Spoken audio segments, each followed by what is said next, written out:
Welcome back to Heavy Duty, where machines with heritage and horsepower always take the spotlight. Today, we're going back to the mid-70s, a time of change in the automotive world, when BMW laid the foundation for what would become one of its most iconic model lines. The year was 1975, and the E21 series was born. This wasn't just another car, it was the very first generation of the BMW 3 Series, a model that would go on to define the brand's DNA for decades. The E21 was BMW's answer to a changing world. Fuel economy was becoming a priority, but so was driving pleasure. And somehow, BMW managed to deliver both in a compact, rear-wheel drive package that looked sharp and felt balanced. From the moment you lay eyes on the 1975 E21, it speaks to a different era. The long hood, short rear deck, and upright glasshouse all scream classic European sports sedan. It has that iconic shark nose front end that would become a BMW trademark, flanked by round headlights that give it a precise, aggressive look without trying too hard. Chrome accents line the grille, the bumpers, and the window surrounds, details that add a touch of elegance without overdoing it. This was a car designed to be simple, clean, and purposeful. The proportions are perfect. Not bloated, not bulky, just right. Whether it's sitting in a parking lot or carving through a mountain pass, the E21 carries itself with confidence. Even now, nearly 50 years later, it still turns heads. Moving inside, the E21 continued BMW's reputation for driver-focused interiors. This was one of the first cars where BMW tilted the center console slightly toward the driver, a now iconic design choice that made everything feel more personal and more functional. The dashboard was simple, with large analog gauges and clearly labeled controls. You won't find touchscreens or digital displays here.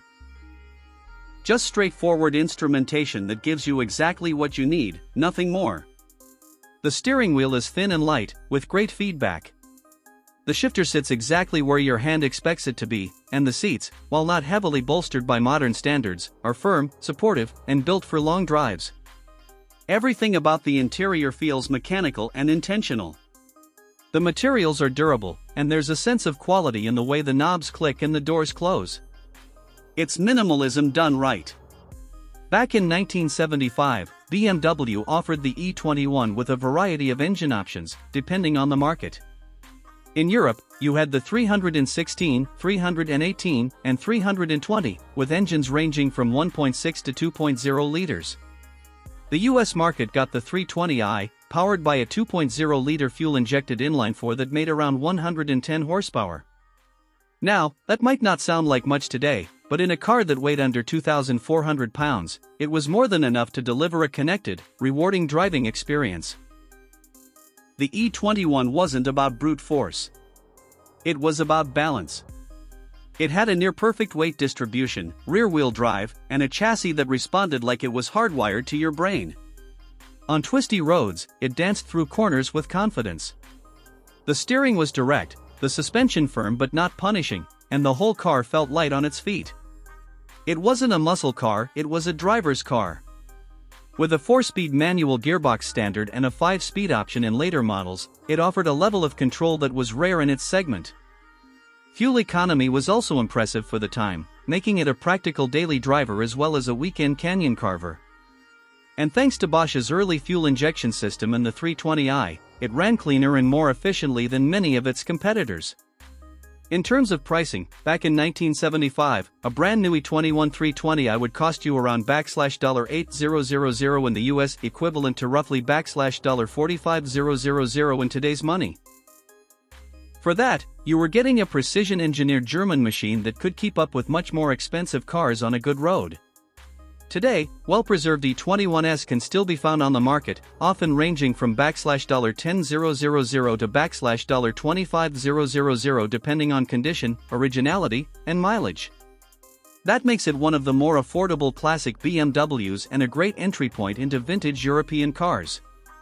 But the E21 wasn't just a car, it was a statement. It showed that you didn't need a big engine or flashy styling to build something exciting. It was all about the connection between car and driver. And it laid the groundwork for the M3, the 3 Series Coupe, and a whole generation of sports sedans that followed. Even today, the E21 holds up as a beautiful, honest machine.